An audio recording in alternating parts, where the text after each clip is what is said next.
Okay. Welcome to the 10-minute trading room. This is how to trade only 10 minutes a day and exactly how to take the guesswork out of trading. And with our 10 minutes to freedom trading strategy, it always starts with the market. We're going to let the market tell us which direction it's going. And we do that with a few key performance indicators, as I like to call them. We need to see the 10 over the 20 with price over the 50 on the SPY, which we have, but it's kind of wearing out. We have the 10 period over the 20 period with price over the 50 period. In fact, let me remove these. Remove all circle annotations. Yes, okay. You know, yesterday I had a member highlight talking to Stefan and showing him why in a flat market we don't trade. Showing him why in a flat market the best thing to do is hold cash. And unfortunately, 90%. I mean, let's be realistic here. All right, this is just genuine Chris talking to you here. If you can't wait for a trade, you shouldn't be trading. If you can't sit on your hands patiently waiting for your rules to set up, you shouldn't be trading. If you constantly need attention because you have what is where I'm thinking of? An insecurity, or maybe you have a need to make money right now, you shouldn't be trading. If you're looking for action, or if you're looking for Lambos and Rolexes and all that other stuff that they show on Instagram, you shouldn't be trading. Okay?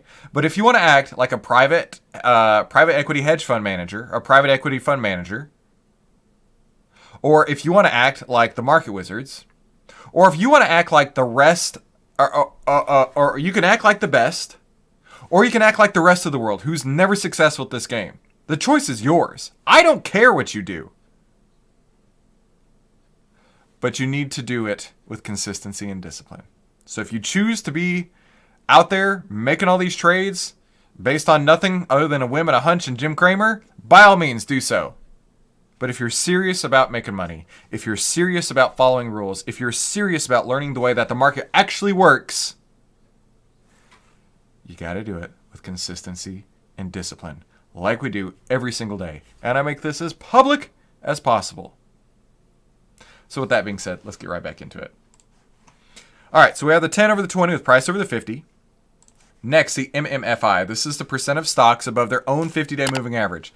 Now, this had been creeping up, and in fact, earlier on today, it was around 45%, and I was like, okay, we're looking at potentially a offensive day tomorrow, as in today. And unfortunately, it's not made it there, and in fact, it's gone down. This market is really tough. This market is ultra tough. But you don't have to fight it. You can literally sit on the sidelines and wait for it to come to you. Next, FinClub came in red today. So what do we have here? Well, when we have the market telling us which direction it's going, we need a confluence of signals. This is bullish. Slightly, but it is technically bullish. Then we have this is bearish. This is bearish. So therefore, we're not going to the next step. We're not going to run the charts. We're not going to look at the scanners. We're not going to look at anybody's relative strength or backtest liquidity. This is the least I've ever traded. And I'll tell you, the people who are out there fighting that every day, they're wishing this had been the year with the least they ever traded. So how long do we wait until we trade? We wait in cash for proper setups. I wish I could like zoom in for a dramatic effect. We wait in cash for proper setups. How long? As long as it takes. This is not Chris trying to fleece you out of anything. This is not Chris trying to, man, I wish I prepared better analogies here. This is not me trying to take advantage of you. This is Chris saying, you know what? Nothing is happening right now. So wait in cash for those proper setups. Because cash is risk-free. You could absolutely go buy the SPY.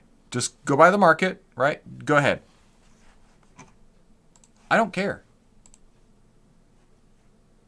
But if you're interested in those asymmetrical risk profiles, if you're interested in returns that can be tremendously more than the market, the way that you do it is you wait for those setups and you don't put anything at risk during this time.